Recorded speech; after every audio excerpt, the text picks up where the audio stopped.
real quick? Chad, we have all my photos on camera. Yeah. Chad, and maybe put it on the socials. Okay. Yeah, chat.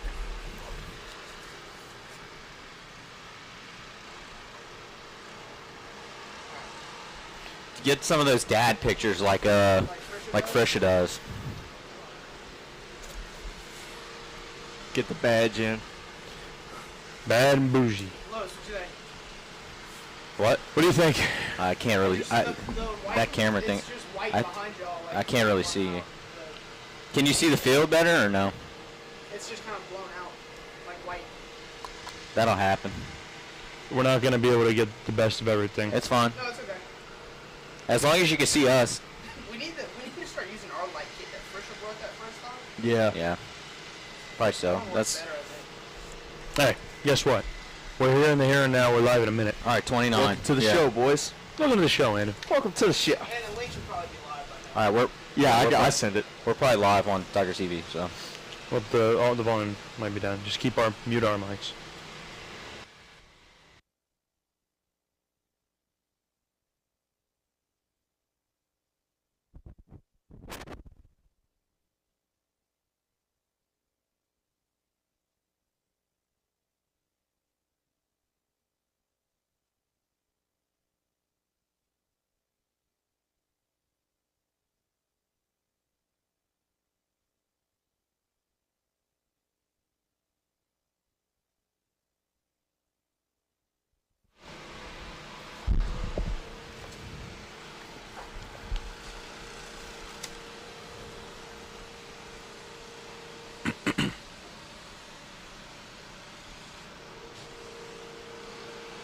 Welcome into the KLSU Tailgate Show. I'm your host, Andre Champagne, and today we are joined by Andon Brabham and Tiger TV's Louis DeVita. How are we doing today, guys? Doing very good, Andre. Happy to be here. Feeling good, man. Excited for this weekend. Yeah, well, we are back here in Tiger Stadium again after LSU defeated Auburn last weekend by a score of 48 to 18, where LSU totaled their sixth straight 500-yard game on offense. This came behind big nights from LSU's Jaden Daniels, Kyron Lacey, and Logan Diggs. So let's begin with that LSU offense versus the Army defense. Starting off with LSU's offense, they rank first in the SEC in scoring per week.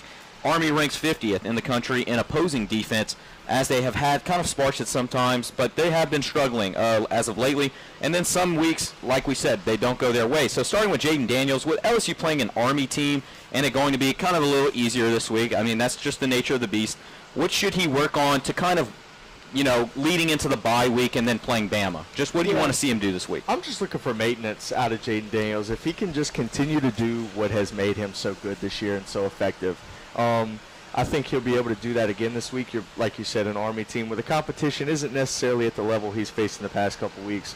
Take some time to get your body healthy. Make sure that you're feeling good, because you've got your biggest game of the season in 2 weeks after this. So you got to be ready for that. It's just about maintenance and keep doing what's been making him so good. Yep. One thing that I want to see from Jaden is to grow his confidence, because this is a great game for him to go out and say, hey, I know I'm having a great season. All eyes are on me. I'm creeping into the Heisman conversation, and I got a huge game that's going to decide my Heisman campaign legacy in 2 weeks. And this is a good game for Jaden to be like, okay, let's go out there and let me do my thing, let me play my game. It's a good confidence builder, but yet again, you can't get caught in the fact to say, oh, it's just Army. Yeah, it's anything can happen. Absolutely. Anything can happen. I agree, and I think this is a week where he can actually test his arm out and let some throws fly downfield and test some of those one-on-one matchups to work on accuracy. I think accuracy is something where he doesn't struggle with, but he could always get better with. This is a game where you can really afford to take those chances, and that can really help him down the road. But what has kind of allowed Jaden Daniels to take control of his offense this year as opposed to last year? I really see the increase in the trust from the coaching staff, especially because last year you saw Jaden make a lot of those more conservative throws, saying, hey, okay, I'm just going to take the easy one. And he still does take the easy ones, but we've seen him take more risks this year. Yeah. It's because the coaching staff trusts him to go out and make those plays. Yep. Yeah, I think it's been a mix of, like you said, the coaching staff, Mike Denbrock, Brian Kelly, having a lot more faith in Jaden Daniels as an athlete and as a passer. But it's also come with Jaden Daniels having a boost of confidence as well. A lot of times in the second half last year, he kept you in games. He won you the Alabama game in overtime, and he's just continued that this year. He's been so consistent, and he's had so many good plays that outweigh the very few bad plays that he's had. And now he's starting to realize I am one of the best quarterbacks in the country. And now he's starting to play like it as well. Yeah, and last year he would not throw that deep ball, and he did not like staying in the pocket at times. And you look at this year, this guy is staying in the pocket. He just looks so comfortable. He's stepping up when he has to. He's just making the right plays, and it's just really cool to see because last year he was a totally different quarterback, and this year, like you said, just a summer and a spring really just let him evolve. But moving on to the wide receivers, Malik Neighbors and Brian Thomas had slower games against Auburn. What can we expect from them this weekend? I think they'll be right back to form. The Auburn secondary really put an onus on stopping Malik Neighbors and Brian Thomas Jr. I saw a lot of times Malik Neighbors was bracketed with a corner and a safety down the field. So they really were saying, you can find somebody else to beat us, but we're not going to let those two guys on the outside beat us. But when you're facing an Army team like this, they're not going to have the athletes that you have.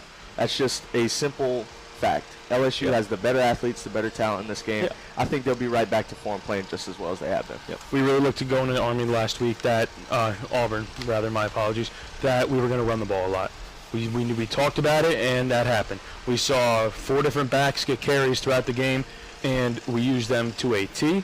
We used them excellently, and now it gives kind of slower weeks to a guy like Brian Thomas Jr. and Malik Neighbors. BTJ was held to 2 catches for 7 yards last week. That's not his usual stat line, you know. Right. But expect him to have a big week this week because you're going to want to go up and you're going to give those guys the opportunities. Malik Neighbors has shown that he is the guy to beat this year. He leads the country in receiving yards over, I believe his name's Rome Odunze from Washington, and then obviously Marvin Harrison, who's not having the big year that everybody kind of said he was going to, but that doesn't mean you should sleep on him at all. That comes with quarterback play, right? Exactly. Kyle McCord, which we'll talk more about later. They got it going up there in Ohio State. They got a big game, so this is Marvin Harrison's opportunity to come out. But Malik Neighbors, in my opinion, is a clear leader for the Blitnikoff. He leads the country in receiving yards. He doesn't have as much touchdowns because you got to spread the love here at LSU. You got so many other guys that can go and make plays. Yeah, and I agree with you guys. I think Malik and Brian Thomas, all those guys, they're going to have a better game this week. Like Andon said, these safeties were double teaming. They're going to do the same thing this week, granted. But the speed and height and just size of LSU, it's going to overpower Army. And that's just really what it comes down to. But Emory Jones, he will be out due to a sprained ankle this week. With that, Zalen's Hurd will start at right tackle. So what kind of loss is Emory Jones, and do you think he will be back for the Alabama game? And then just kind of talk about how huge that Hurd has kind of stepped up. Yeah, everything kind of indicates that Emory Jones will be back for Alabama. All the signs are pointing to he's recovering well. He's starting to get back involved in practice and everything like that. But you have a guy in Lance Hurd who is the 2nd highest graded freshman, according to PFF College, of all tackles in the country. He's played incredibly well when he's come into games, whether it was late in blowout games or he had to step in for Emory Jones, or even when Miles Frazier was struggling at right guard, and you would put Emory Jones at guard and put Zalen's Hurd at tackle. I think the one thing you're looking for out of Lance is just to clean up the penalties a little bit, be a little bit more disciplined. I think he had 3 false starts last week against Auburn, and in a home game, that's not what you're looking for. Right. So if he can clean up the penalties, I think Lance Hurd is a phenomenal athlete, and he's going to continue to grow and develop. Right, so kind of going on the penalty spree, the crowd didn't exactly help LSU on offense because the crowd was haunted and it was loud, as the monologue says. So you look at a guy like Zalen's Hurd, he's going to come in and he's like, the pressure, I would not say is completely on him totally because it's a game that LSU is expected to win, that LSU is heavily favored to win. And for a guy like Emory Jones, you just got to hope that does not get he doesn't aggress it even more. He doesn't get it even worse in practice when he comes back. You don't want to lose out on a guy like Emory Jones for Bama. Yeah. That's just the biggest thing that you have to worry about. It's a really convenient timing. No injury is convenient, but it's convenient timing that the bye week is this week and a not as good opponent to give him rest. Yeah, and I agree with you guys. I think that it really is a big loss for LSU, but it's replaceable, right? Like, you can go without him this week, obviously. But saying that, Emory Jones has been really solid and hasn't really allowed sacks all year. With that, like, you lose a lot of pass protection, but where he really was apparent was that rushing, the rush blocking. I thought he was phenomenal doing that this season so far, and so I think losing that hurts you. But with Zalen's Hurd, he's showed that he can kind of hang in. Plus, it really helps that the rest of this offensive line has been really good this year. Yeah. Will Campbell, Garrett Dellinger, Charles Turner. You saw the backup center last week because Charles Turner had an injury problem. And with Miles Frazier at right guard, those guys have really played well this year, and they've really gelled together, and they've given Jaden Daniels a lot of time. Yep. It really helps take some pressure off of a true freshman right tackle. Yeah, and for Army's defense, they usually line up 4 to 5 guys on the line and then drop the rest back in pressure. What will they have to do to stop this juggernaut offense? I mean, you can't really look to stop them. If you're Army, what you're going to look for is a couple different things, especially on the interior of the offensive line. That's where Jaden Daniels really struggles to kind of sense pressure and feel it. If they can get interior pressure on the line, force Jaden Daniels into some bad throws, and create takeaways, you have to create takeaways against this LSU offense. Yep. To quote Vigo from John Wick, you will do nothing because you can do nothing. These Army guys are not as physical and they're not as big as the guys at LSU. It's going to be really challenging. Like you said, you can try and bracket the two number 1 receivers, but that just gives opportunities for guys like Kyron Lacey and Chris Hilton, who should be back from injury. Yep. And then obviously you got to worry about the running backs looking at the backfield. You got to look at a guy like John Emery, who had a great week out in the flats receiving and stuff like that. He had 93 all-purpose yards last week. That's a great week for John Emery after him not being involved at all against Mizzou. Yeah, and Army, they're going to have to drop. They're going to have to hope with those 4 guys that they bring usually. They're going to have to make sure that they get to Jaden Daniels. If you can't get to Jaden Daniels, Army has struggled with dual threat quarterbacks this year, and not very good ones at that. So I think if they're smart, they should change it up, drop 5 to 6 guys back, make LSU beat you, on the ground. And at that point, you're letting LSU's offense stay on the field longer. So either way, LSU can hurt you running the ball, rushing. It's going to be a long day for this Army team. But who's a player that could shake things up for LSU on that Army defense real quick? So Jackson Powell is going to be one of those guys you want to look out for. He's a linebacker that they love to push off the edge, too. He's one of those guys, he's got 13 tackles on the year and 2 sacks. Now, he's not exactly a tackle machine, and this Army team has not really just played well, and, they're missing a lot of tackles. But still, he's a statistical leader at sacks with them. He's a second-line team with sacks. You just got to look for a guy that's going to be able to come and get at the quarterback. And that's one of the things you got to do with Jaden Daniels. But at the same time, if you pressure Jaden Daniels, he'll step up and he'll make a play happen. Yep. Yeah, Army under Todd Monken, they've run the 3-4 defense as long as he's been there, and he's been there for a long time now. So you have those 4 linebackers. I'm going to go with middle linebacker Leo Lewin. He leads the team with 35 solo tackles this year. He can really fly around the field and really find the ball and get to the ball. And if he's going to have a big day, this Army team is going to have a good day. Yeah, and I think they have to watch out for another linebacker in senior Jimmy Ciara. I think this guy moves like a linebacker and is built like a defensive end. That's pretty much all this Army defense is. But they're really quick. This linebacker room is really quick. That's why they can get to the quarterback so much. So I see it. LSU interior has to really watch out for those guys. But shifting to the LSU defense versus his Army offense, LSU has only allowed 293 total yards of offense last week against Auburn, which is a really big improvement considering where they've been this season. Army offense is also struggling big time, ranking 91st in the country in scoring, whereas the LSU defense ranks 99th in opposing scoring defense. So with that, Army has a completely different look on offense this year compared to what they usually run on offense. So I'll let Andon kind of explain that. Yeah, so in about March of last year, the NCAA Rules Committee passed a rule about cut blocks outside of the tackle box. For those unaware, a cut block is just any sort of block below the waist. So any player outside of the tackle box is not allowed to do that. It's a lot harder to run some of the triple option, the classic wishbone triple option sweeps that Army likes to run when that player cutting across the formation can't cut block that linebacker and take him out of the play. So it really forced Army to change a lot of what they do. A lot of what they do right now is more similar to what Coastal Carolina likes to do. It's a very shotgun sort of triple option. They're still running the ball a lot, but they're averaging around 140 yards passing a game right now. They're definitely throwing the ball more, but it's still not been very effective for them. So when you look at this, 2 weeks in a row, LSU will be playing a pretty miserable offense. You look last week, Auburn is still an SEC team, but that offense needs a lot of help.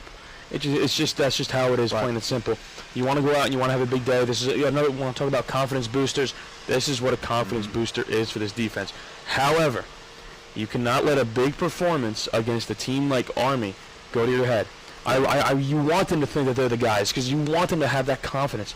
But you're going into a game in a hostile environment in 2 weeks, where if you think you're the guys against Army, you're not them against Alabama. Yeah, I agree. But with the LSU kind of defense struggling and facing that Army team this week, what are some things that they can work on to fix before the bye in Alabama week?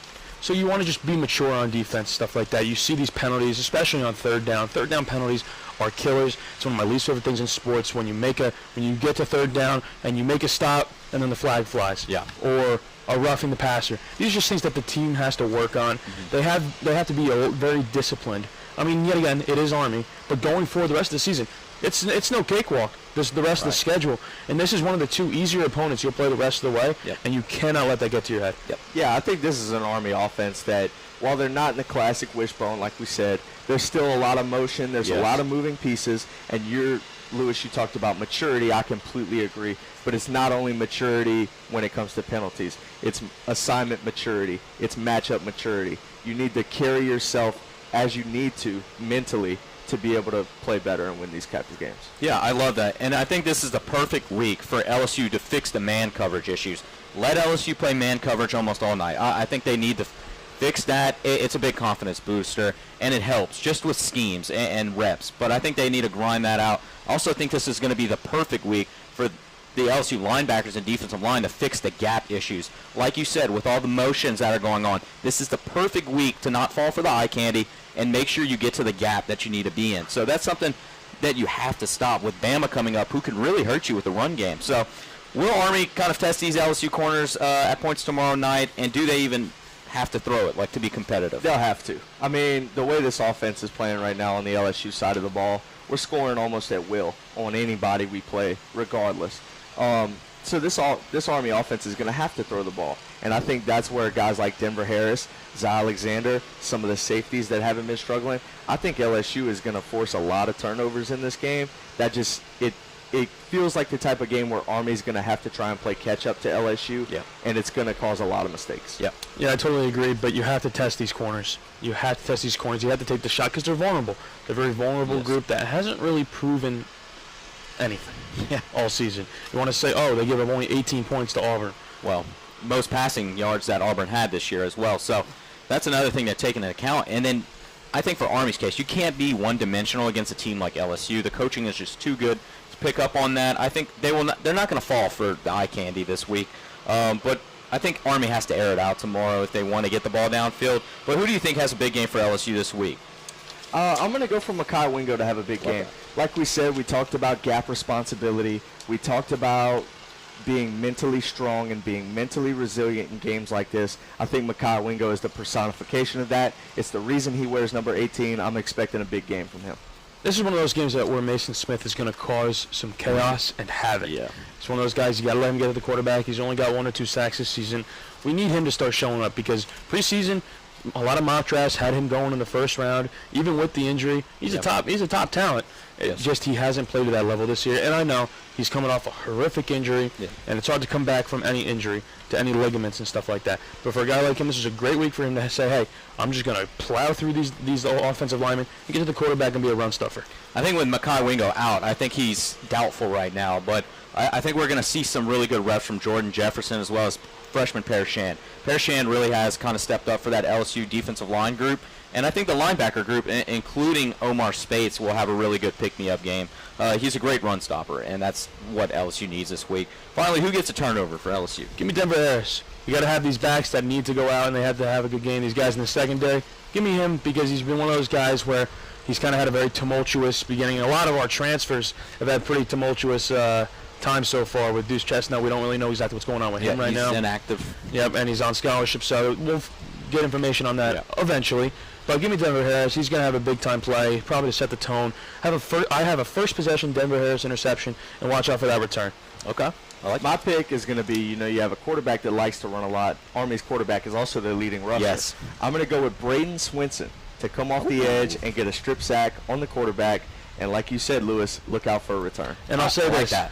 Andre, I know your pick's coming up. Make sure you pick a guy that's not in street clothes this week, all right?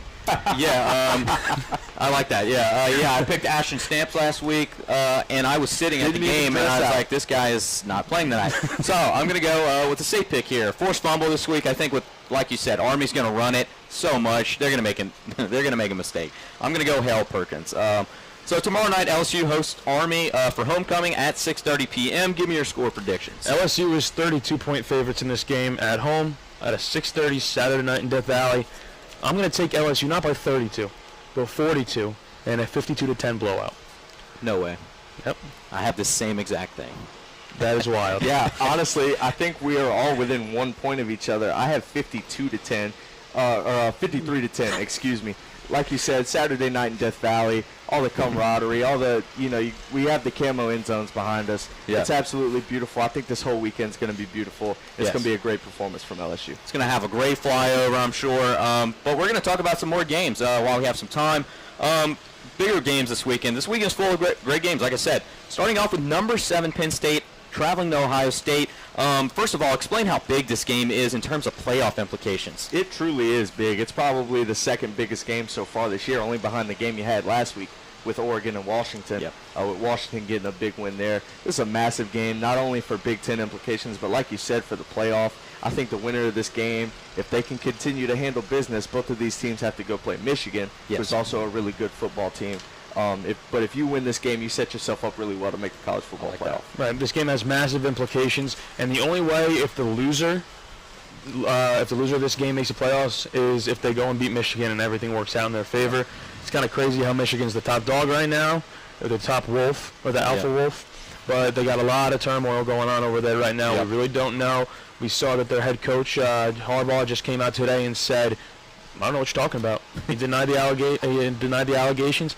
That typically does not work out for the head coach if it's true. Yeah, and I guess he didn't learn his lesson the first time he lied and got suspended. So we're going to see how that goes for them. But I think this is the biggest game in the Big Ten as far as playoff implications so far this season.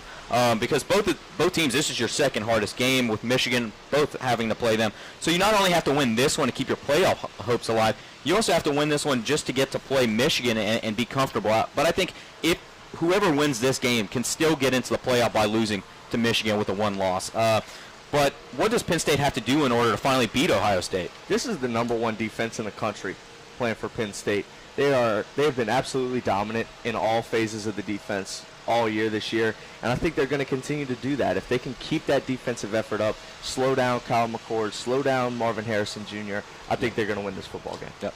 So for both of these teams, it's a bit of a gauntlet. Because what they have to do, they have to play each other, which is no easy task. Ohio State, they are favored by 4.5 points mostly because they're at home. Yeah. That's a spread that I personally would not go anywhere near. Yeah. I'm not giving gambling advice, but I will say this: Yeah. Penn State's going to have to play their best football this season Yes. if they want to win. Because not only do they have to play Penn State, they have to play Ohio State. They still have to play Michigan, like Yeah. we've already said. And so it's a bit of a run that they got to go on. They have to play their best football throughout the home stretch. We're a little over halfway through the season. It's a tough couple of games for them, but I think Penn State has a good opportunity to go on the road as 4.5-point underdogs and take this one. Yeah, I agree with you. I think Penn State, it's as literally as simple, this is going to sound cliche, as stopping Marvin Harris Jr. In this matchup and just play sound man coverage. If they can do that, Ohio State's going to be in trouble. You saw the offense be really slow against teams like Maryland and other teams, but I think they just have to stay on the field longer for their defense to go out and perform and how they have lately. They're ranked number 1 defense in the nation right now. But for Ohio State, Kyle McCord started off slowly, finally getting a test this week with the best defense in the country. So is he the X factor for the Buckeyes this week? He's going to have to be. If he's not on his game and he's not playing to the level, Ohio State's really going to struggle offensively. He's really got to step up. He's got to be able to convert on third downs because Penn State is going to try and get you behind the sticks and make you convert third and long. Yep.